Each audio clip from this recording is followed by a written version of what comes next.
I'd like to welcome in now Deputy Executive Director of the National Security Institute, Martha Miller.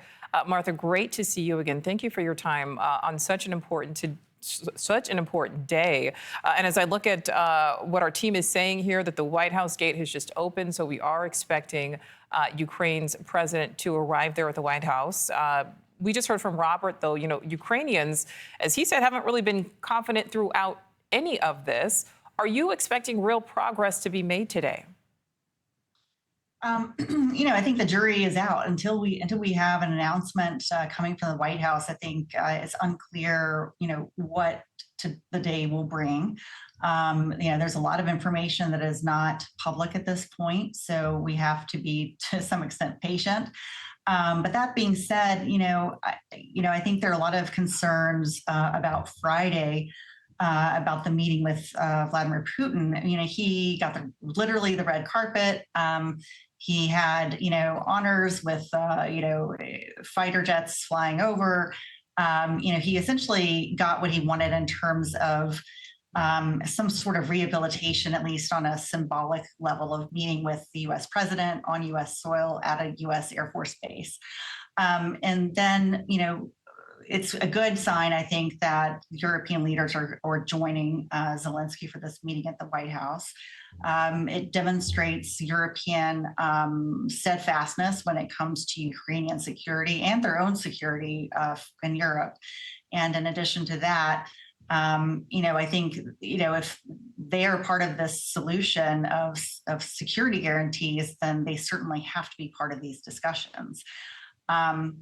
With regard to security guarantees, I think that Ukrainians could, they have reason to be a little bit cynical. If you think about, the Budapest Memorandum, where they gave up their nuclear weapons with security guarantees from Russia, the US, and the UK, where did that get them?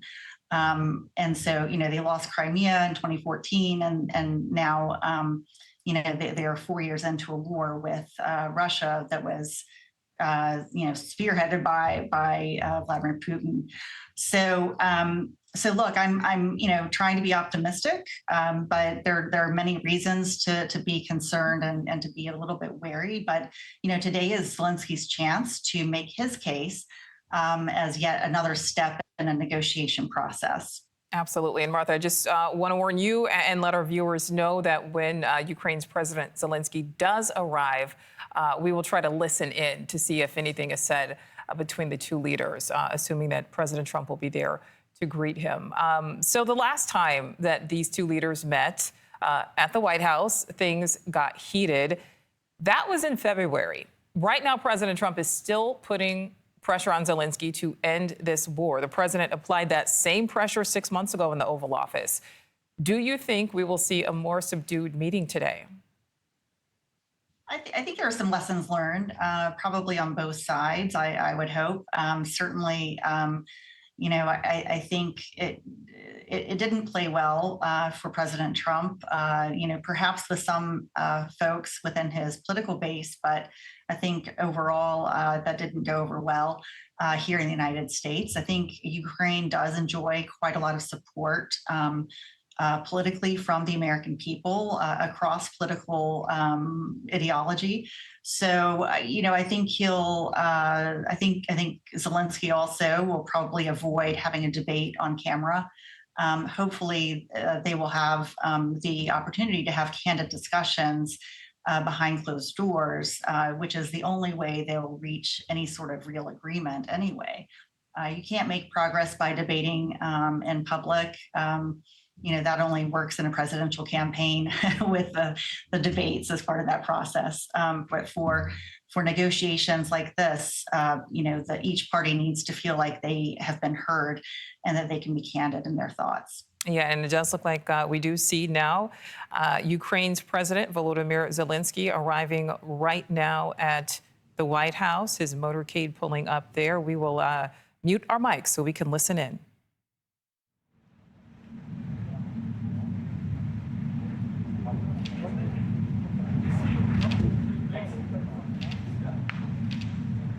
President Trump, sir, your message to the people of Ukraine as world leaders gather here today. Russia continues Russia continues to attack civilians in Kharkiv, killing many. Is there a just offer for peace on the table? Will you see land to Russia?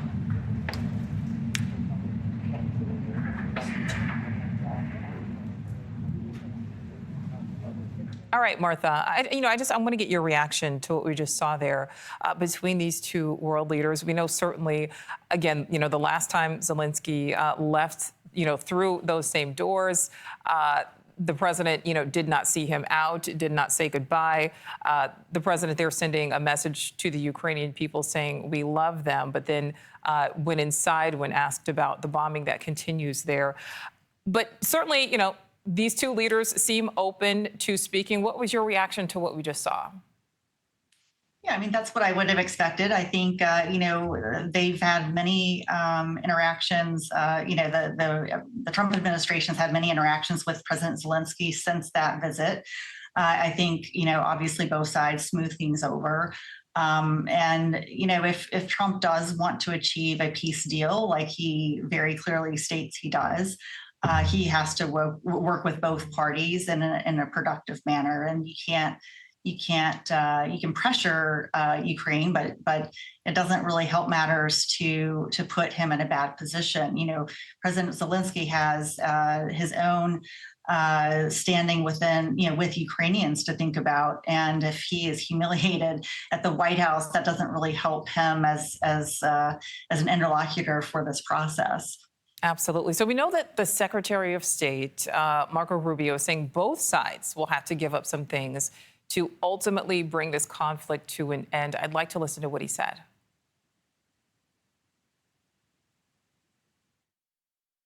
It may not be pleasant, it may be distasteful, but in order for there to be an end to the war, there are things Russia wants that it cannot get, and there are things Ukraine wants that it's not going to get. Both sides are going to have to give up something in order to get to the table, in order to make this happen. That's just the way it is. All right, Marcia. So, Martha, Zelensky says land swaps will be off the table at today's meeting, that has to be discussed directly with Russia. Putin now potentially resisting direct talks. Do you think a trilateral meeting can, in fact, still happen? And then what about these potential land swaps? Because we know both sides feel very differently about that. Yeah, I mean, I think the land swaps, therein lies, hornet's nest. I guess on the one hand, Secretary Rubio is correct in stating that in any sort of negotiation, both sides will probably be unhappy.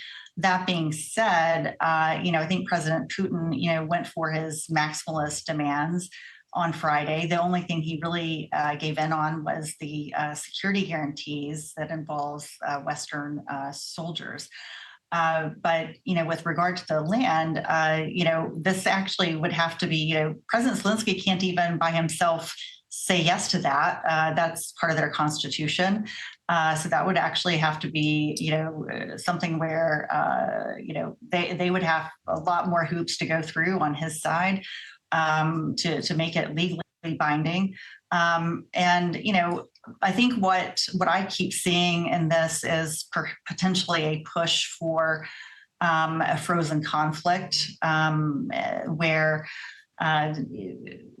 Ukraine doesn't officially recognize, the rights from Russia, but they essentially achieve a long-term stalemate, if you will. There have been many references by, folks like Secretary General Rutte, Senator Graham, and others have referred to examples from history, such as East and West Berlin, East and West Germany. And so it's quite possible that we could end up in a situation like that. All right. And after Friday's summit with Putin, the president says he's now not going to slap sanctions on Russia's trading partners, at least not for now. Do you think that's the right move? I think we need to enforce the sanctions we have. And then in addition to that, I think that's fine if he wants to say that for a few days, but that has to be part of the leverage to get Russia. Martha, I'm going to have to interrupt you here. They are now speaking inside the Oval Office. Martha, thank you. Let's listen in live.